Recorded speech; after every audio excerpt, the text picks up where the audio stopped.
স্পেনের দক্ষিণাঞ্চলে উচ্চগতির দুটি ট্রেনের ভয়াবহ সংঘর্ষে প্রাণ হারিয়েছেন অন্তত ২১ জন আর আহত হয়েছেন আরও ৭৩ জন যাত্রী। তবে মৃতের সংখ্যা আরও বাড়তে পারে বলে আশঙ্কা করছে কর্তৃপক্ষ। দেশটির কোরদোবা শহরের আদামুজ এলাকায় এই দুর্ঘটনা ঘটে। এই মর্মান্তিক ঘটনায় দেশজুড়ে শোক এবং উদ্বেগ ছড়িয়ে পড়েছে। নাহিদা রিন্থির রিপোর্ট। স্পেনের দক্ষিণাঞ্চলে কর্ডোবা শহরের কাছে আদামুজ এলাকায় উচ্চ গতির দুটি ট্রেনের ভয়াবহ সংঘর্ষ হয়েছে।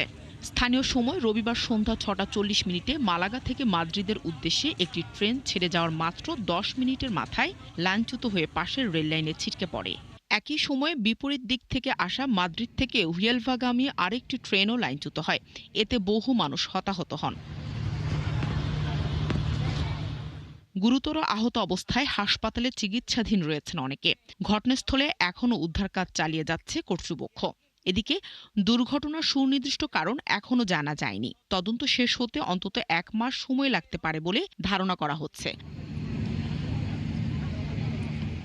এদিকে বেসরকারি রেল কোম্পানি ইরিও জানিয়েছে, মালাগা থেকে যাত্রা করা যে ট্রেনটি প্রথমে লাইনচ্যুত হয় তাতে প্রায় ৩০০ জন যাত্রী ছিলেন। অন্যদিকে রাষ্ট্রীয় রেল সংস্থা রেনফো পরিচালিত অন্য ট্রেনটিতে প্রায় ১০০ জন যাত্রী ছিলেন।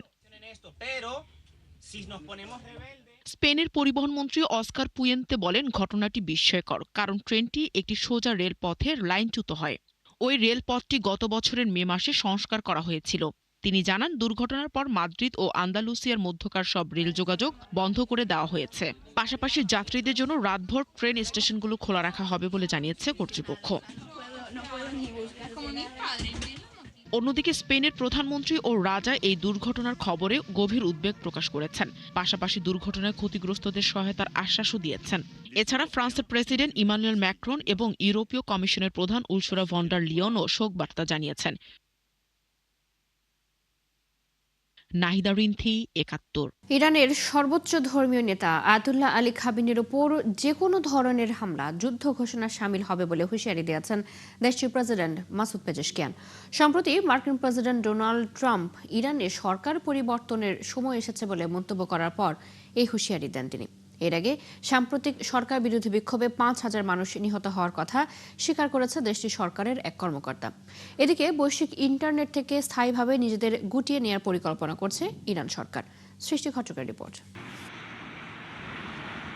আন্দোলনকারীরা ঘরে ফিরে গেলেও থামেনি তেহরান ও ওয়াশিংটনের মধ্যে চলমান বাকযুদ্ধ, বরং প্রতিদিনই যেন উত্তেজনা আরও বাড়ছে। রবিবার মার্কিন প্রেসিডেন্ট ডোনাল্ড ট্রাম্প সংবাদ মাধ্যম পলিটিকোকে দেয়া এক সাক্ষাৎকারে বলেন, ইরানের নেতৃত্বে পরিবর্তন আনার সময় এসেছে। এর মাধ্যমে দেশটির সর্বোচ্চ ধর্মীয় নেতা আয়াতুল্লাহ আল খামেনিকে হত্যা বা তাকে ক্ষমতাচ্যুত করার ইঙ্গিত দিয়েছিলেন তিনি। এরপরই পাল্টা সতর্কতা দিয়ে ইরানের প্রেসিডেন্ট মাসুদ পেজেশকিয়ান বলেছেন, খামেনিকে লক্ষ্য করে কোনো ধরনের হামলা চালানো হলে সেটি হবে যুদ্ধ ঘোষণার শামিল। এছাড়া দেশটির সাধারণ মানুষ যে অর্থনৈতিক দুরবস্থার মধ্য দিয়ে যাচ্ছেন, সেটির জন্য যুক্তরাষ্ট্র ও পশ্চিমা দেশগুলোর অর্থনৈতিক নিষেধাজ্ঞাকেও দায়ী করেছেন তিনি। এরই মধ্যে প্রথমবারের মতো ইরানের সরকারি এক কর্মকর্তা জানিয়েছেন, সাম্প্রতিক বিক্ষোভে অন্তত ৫,০০০ মানুষের মৃত্যু হয়েছে। নাম প্রকাশ না করার শর্তে ওই কর্মকর্তা জানান, নিহতের মধ্যে নিরাপত্তা বাহিনীর অন্তত ৫০০ সদস্য রয়েছেন। তিনি দাবি করেন, ইসরায়েল ও বিদেশে থাকা সশস্ত্র গোষ্ঠীগুলো রাস্তায় নামা বিক্ষোভকারীদের সমর্থন ও অস্ত্র সরবরাহ করেছে। অন্যদিকে সানডে টাইমসের প্রতিবেদনে বলা হয়, ইরানের ৮টি প্রধান চক্ষু হাসপাতাল এবং ১৬টি জরুরি বিভাগের কর্মীদের সংগৃহীত তথ্য অনুসারে কমপক্ষে ১৬,৫০০ থেকে ১৮,০০০ মানুষ নিহত হয়েছে। এছাড়া আহত হয়েছেন অন্তত ৩,৬০,০০০ মানুষ, যার মধ্যে রয়েছেন শিশু ও গর্ভবতী নারীও। এদিকে বৈশ্বিক ইন্টারনেট থেকে স্থায়ীভাবে নিজেদের গুটিয়ে নেওয়ার পরিকল্পনা করছে ইরান সরকার, এমনটা দাবি করেছে দেশটির ডিজিটাল অধিকার কর্মীরা। ইরানের ইন্টারনেট সেন্সরশিপ পর্যবেক্ষণকারী সংস্থা ফিল্টার ওয়াচের বরাত দিয়ে এ তথ্য জানায় দ্য গার্ডিয়ান। সংস্থাটি জানায়, শুধু সরকারি কাজের জন্য ইন্টারনেট ব্যবহারের গোপন পরিকল্পনা চলছে। রাষ্ট্রীয় সংবাদ মাধ্যম ও সরকারের এক মুখপাত্র ইঙ্গিত দিয়েছেন, ইন্টারনেট সংযোগ বিচ্ছিন্ন হতে পারে। ২০২৬ সালের পর অবাধ ইন্টারনেট সংযোগ আর নাও থাকতে পারে। ফিল্টার ওয়াচ জানায়, প্রস্তাবিত পরিকল্পনা অনুযায়ী যেসব নাগরিকের কাছে সরকারি ক্লিয়ারেন্স থাকবে, কেবল তারাই বৈশ্বিক ইন্টারনেট ব্যবহার করতে পারবেন। অন্যদিকে সাধারণ মানুষের জন্য সীমিত জাতীয় ইন্টারনেট ব্যবস্থা চালু রাখা হবে। সৃষ্টি ঘটক, ৭১। গাজার জন্য প্রস্তাবিত নতুন বোর্ড অব পিসে স্থায়ী সদস্য পদ পেতে আগ্রহী দেশগুলোকে অন্তত $100 কোটি অনুদান দেওয়ার প্রস্তাব দিয়েছে ট্রাম্প প্রশাসন। মার্কিন সংবাদ মাধ্যম ব্লুমবার্গের হাতে আসা একটি খসড়া সনদে এই তথ্য উঠে এসেছে। প্রস্তাবিত এই আন্তর্জাতিক সংস্থার প্রথম চেয়ারম্যান হিসেবে দায়িত্ব পালন করবেন ডোনাল্ড ট্রাম্প নিজেই। খসড়া অনুযায়ী ট্রাম্প ঠিক করবেন কারা এই বোর্ডের সদস্য হতে পারবেন। অধিকাংশের ভোটের ভিত্তিতে সিদ্ধান্ত নেওয়া হলেও তা চেয়ারম্যানের অনুমোদনের ওপর নির্ভরশীল থাকবে। সনদে বলা হয়েছে কোনো সদস্য রাষ্ট্রের মেয়াদ হবে সর্বোচ্চ 3 বছর। তবে যেসব দেশ প্রথম বছরের মধ্যে $100 কোটি নগদ অর্থ সহায়তা দেবে তাদের ক্ষেত্রে এই 3 বছরের মেয়াদ প্রযোজ্য হবে না, অর্থাৎ তারা স্থায়ী সদস্য পদ পাবে। অন্তত 3টি সদস্য রাষ্ট্র এই সনদে সম্মতি দিলেই এটি কার্যকর হবে। সমালোচকরা আশঙ্কা করছেন ট্রাম্প জাতিসংঘের বিকল্প বা প্রতিদ্বন্দ্বী একটি সংস্থা গড়ে তোলার চেষ্টা করছেন। মার্কিন প্রেসিডেন্ট ডোনাল্ড ট্রাম্পের উদ্যোগে গঠিত গাজার বোর্ড অব পিসে যোগ দেওয়ার আমন্ত্রণ পেয়েছে পাকিস্তান। রবিবার দেশটির পররাষ্ট্র মন্ত্রণালয়ের এক বিবৃতির সনদে গাজার নাম সরাসরি উল্লেখ না থাকায় ট্রাম্প এটিকে জাতিসংঘের বিকল্প একটি কাঠামো হিসেবে দাঁড় করানোর চেষ্টা করছেন বলে ধারণা করা হচ্ছে। যুদ্ধ পরবর্তী গাজার শাসন ব্যবস্থা পরিচালনার লক্ষ্যে যুক্তরাষ্ট্রের উদ্যোগে গঠিত বোর্ড অব পিসের নির্বাহী কমিটি প্রত্যাখ্যান করেছে ইসরায়েল। ইসরায়েলের প্রধানমন্ত্রীর কার্যালয় এক বিবৃতিতে গাজায় অন্তর্বর্তী প্রশাসন গঠন নিয়ে আপত্তি জানায়। বিবৃতিতে বলা হয়েছে ইসরায়েলের সাথে কোনো সমন্বয় ছাড়াই বোর্ড অব পিসের অধীন গাজার অন্তর্বর্তী প্রশাসন গঠন সংক্রান্ত ঘোষণা করা হয়েছে। বোর্ড অব পিসের নির্বাহী কমিটিতে কাতার ও তুরস্কের প্রতিনিধিদের অন্তর্ভুক্তি নিয়ে আপত্তি জানিয়েছে ইসরায়েল। চলতি সপ্তাহে হোয়াইট হাউস গাজা নির্বাহী বোর্ড গঠনের ঘোষণা দেয়। এটি যুক্তরাষ্ট্রের প্রেসিডেন্ট ডোনাল্ড ট্রাম্পের সভাপতিত্বে পরিচালিত বৃহত্তর বোর্ড অব পিসের অধীনে কাজ করবে। এই কাঠামো ট্রাম্পের যুদ্ধ শেষ করার 20 দফা পরিকল্পনার অংশ। কয়েকদিনের রক্তক্ষয়ী সংঘাতের পর তাৎক্ষণিক যুদ্ধবিরতি চুক্তি স্বাক্ষর করেছে সিরিয়া সরকার ও কুর্দি নেতৃত্বাধীন এসডিএফ। চুক্তির আওতায় কুর্দিদের বেসামরিক ও সামরিক প্রশাসনকে কেন্দ্রীয় সরকারের নিয়ন্ত্রণে একীভূত করা হবে। এই চুক্তির মধ্য দিয়ে গত কয়েকদিনের তীব্র সংঘাতের অবসান হয়েছে। এই চুক্তির আওতায় ইউফ্রেটিস নদীর পশ্চিমাঞ্চল থেকে এসডিএফ তাদের বাহিনী প্রত্যাহার করবে। পাশাপাশি তাদের একটি অংশ সিরীয় সামরিক কাঠামোয় একীভূত হবে। চুক্তিতে আরও বলা হয়েছে এসডিএফ কেন্দ্রীয় সরকারের অধীনে সামরিক, নিরাপত্তা ও বেসামরিক উচ্চপদে নিয়োগের জন্য নেতৃত্বের একটি তালিকা প্রস্তাব করবে। এতে করে জাতীয় অংশীদারিত্ব নিশ্চিত হবে। সিরিয়ার প্রেসিডেন্ট আহমেদ আল সারা বলেন, চুক্তির ফলে আল হাসাকা, দেইর আজ জোর এবং রাক্কো প্রদেশের প্রশাসনিক ও সামরিক নিয়ন্ত্রণ সম্পূর্ণভাবে সরকারের কাছে হস্তান্তর করা হবে। আসাদ সরকারের শাসনামলে বহু বছর নিষেধাজ্ঞার কারণে বন্ধ থাকার পর সিরিয়ায় আবারও গুগলের বিভিন্ন সেবা চালু হতে শুরু করেছে। দেশটির যোগাযোগ মন্ত্রী আব্দুস সালাম হাইকাল শনিবার এ তথ্য জানিয়েছেন বলে সংবাদ প্রকাশ করেছে আনাদোলু এজেন্সি।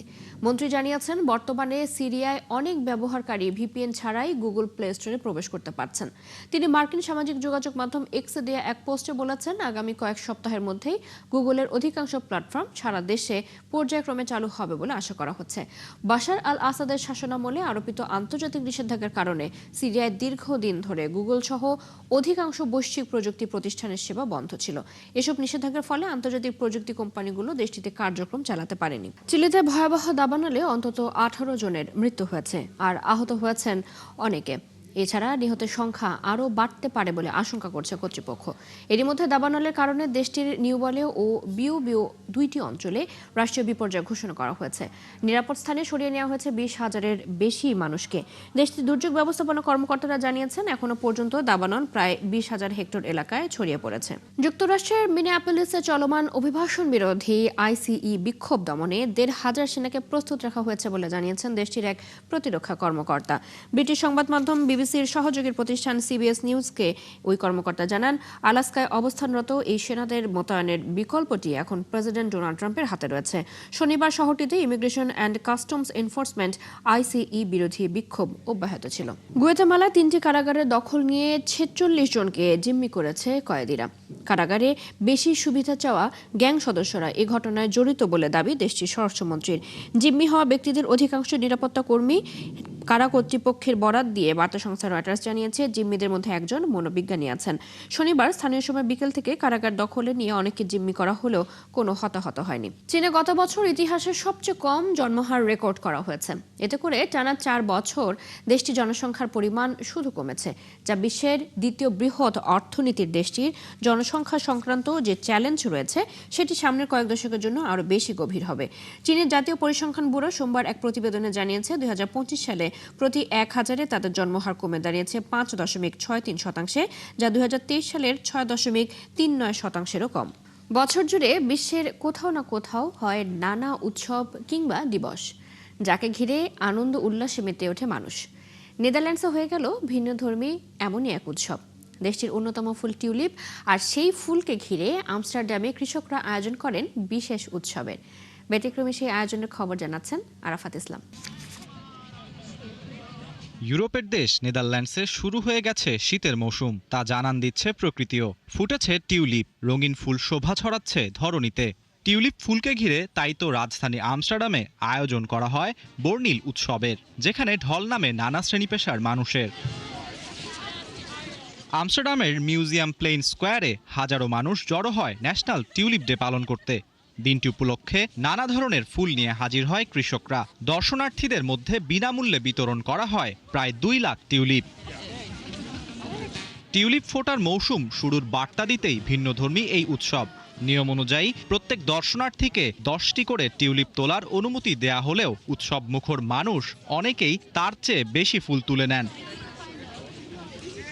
আয়োজকদের তথ্য মতে নেদারল্যান্ডসে বিশ্বের সবচেয়ে বেশি টিউলিপ উৎপাদন হয়। শুধু 2025 সালেই দেশটিতে উৎপাদিত হয়েছে প্রায় 20 লাখ টিউলিপ। দৃষ্টিনন্দন রঙিন ফুল আর উৎসবমুখর পরিবেশে তাই তো শীতের মধ্যেই টিউলিপের সৌন্দর্যে বসন্তের সাজে আমস্টারডাম। আরাফাত ইসলাম, 71।